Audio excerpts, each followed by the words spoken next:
Welcome to video number 3, all about routines and how important they are to follow rhythm and routine within Ayurveda. So when we start to understand routines, we can see that it affects everything about how we feel, not just a physical manifestation, but it's also emotionally and spiritually. It affects the health of our bodies, our minds, and our souls. So let's study a little more here about routines. Now, routines have a lot to do with the rhythms of nature. There's natural patterns in nature that you really can't argue with. They're just there, they're present all the time. There's daily rhythms, there's seasonal changes. We have the cycles of life. There's really a pattern to everything. Nothing is random in nature. When you look at this log, you can see that even symmetry of the tree as it grows. There's a beautiful symmetry and a pattern to how everything in nature evolves and grows. Let's think about the macrocosm and the microcosm. When you look at this woman standing here, everything around her is the macrocosm. It's all of nature that affects her. It's the cycles of life. It's the seasons, the sun, the moon, what she eats. Everything out here is represented by the macrocosm. Everything inside her is represented by the microcosm. And what's interesting is how the microcosm is a reflection of the macrocosm. So when the air and ether element are really high in the macrocosm, then it tends to make the air and ether elements high within the person. So they might feel more light and more cold and more movement and kind of more scattered when it's a windy, blustery day. So when we start to understand that everything outside of us is actually impacting the insides of us, then we make more attention, we pay more attention to what's happening. What are the rhythms of nature teaching me? How can I follow them more closely? And this ties in with our daily rhythms because the day is kind of governed by the doshas. We call this the circadian rhythms in Western medicine. And in Ayurveda, we call it the Ayurvedic clock. We know that Kapha, Pitta, and Vata each govern different sections during the day. This is something we'll study in depth within the Scholars Program. But for now, I'd just like you to understand that there are times of the day when the energy is rising and Kapha is high. And then there's times where there's a little bit of heat and intensity during Pitta. And then when Vata comes in and things get a little bit more calm and scattered, and maybe you just want to go more creative and let go of that intensity that's been governing the rest of your afternoon. So those are our daily rhythms. Now, routines are a basis for health. When your daily routines are very consistent, when there's a cycle to them, and when they are meaningful to you, then they start to take on more of a ritualistic feeling. This is really important. We don't want to create rituals just for the sake of doing it, but we want to do it because it creates health. There's daily times that we want to honor in the transition of the day. From sleeping to waking is really important when that sun's coming up, between lunch and afternoon, from the afternoon to evening, and for many of us, that's when we get home from work, and then from the evening into sleeping. So those are key times that we want to start creating these rituals and these routines that help us to govern the energy. First step is awareness. We need to begin to notice the patterns all around us. Let's start to pay attention to the rhythm of the day, that rhythm of the seasons, the rhythm of life and the animals around you. Pay attention to what's happening outside.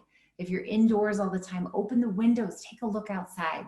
Look at the own rhythm of your energy. So how does your energy flow and fluctuate throughout the day, throughout the seasons?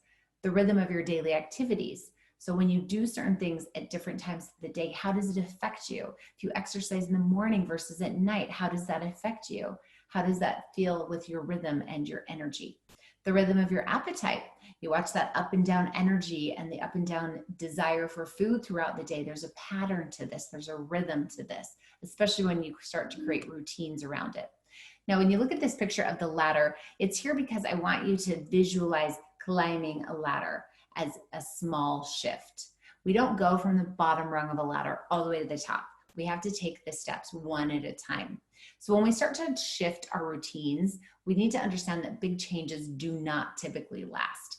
Usually if you make a big change or you try to change and overhaul your whole life all at once, it's a New Year's resolution, I'm gonna just be perfect from this day forward, that they don't tend to last. We kind of fall off the wagon with that. So we wanna take it one step or one rung at a time. In Ayurveda, we make a lot of small shifts. We try to work on one thing at a time and create that into a habit. And that allows us to create a brand new way of being. And it takes a little bit of time, but then it actually lasts. It becomes permanent.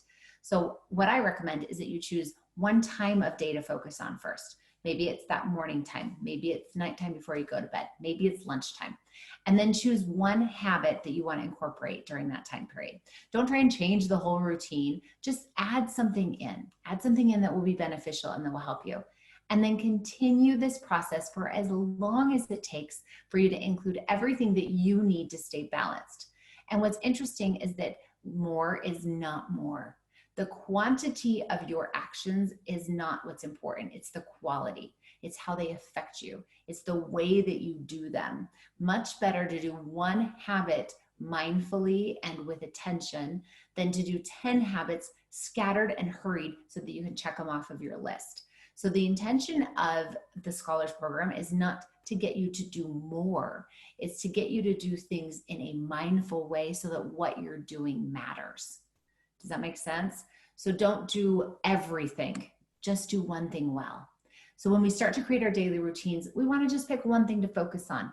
These are suggestions that you could have in your routines. These are not things I'm telling you to go and do now. These are just things that we slowly work on and we see, what does my body actually need? What does my soul actually need? How will my mind be most calmed? And for some of you, it may be many of these things. For others, you may only need one or two and you're able to just be in a real peaceful state. So when we understand that we don't need to do all the things, for one, it's a huge relief because that's really hard. And for two, it allows us to see the power in just one simple change.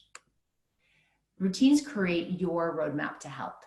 When you start to deviate off course and you realize that you've kind of fallen off of your routines, they give you an anchor to come back to. So routines, rituals, habits are an anchor. They're a roadmap. They're something to keep you moving in towards svastha, which is perfect health. And that's what we're kind of going for with this, is to get to a place of balance and health. So just know that the routines are there to provide you support. You are not a slave to the routine. The routine is something that helps you to become your best, highest self. So let your journey begin. At the conclusion of this video, you have now learned about qualities. You learned about doshas in the previous videos, and now we've talked about routines. These are foundational things for you to understand as we start to move forward further into your Ayurvedic journey. So I'm really excited to join you as you begin to make some of these changes and to get to be with you and kind of be a witness to your transformation. It's going to be really exciting. So we'll see you within the program. Hope you enjoyed these videos. Go back and watch them anytime that you need a little more information and support, and we'll see you soon.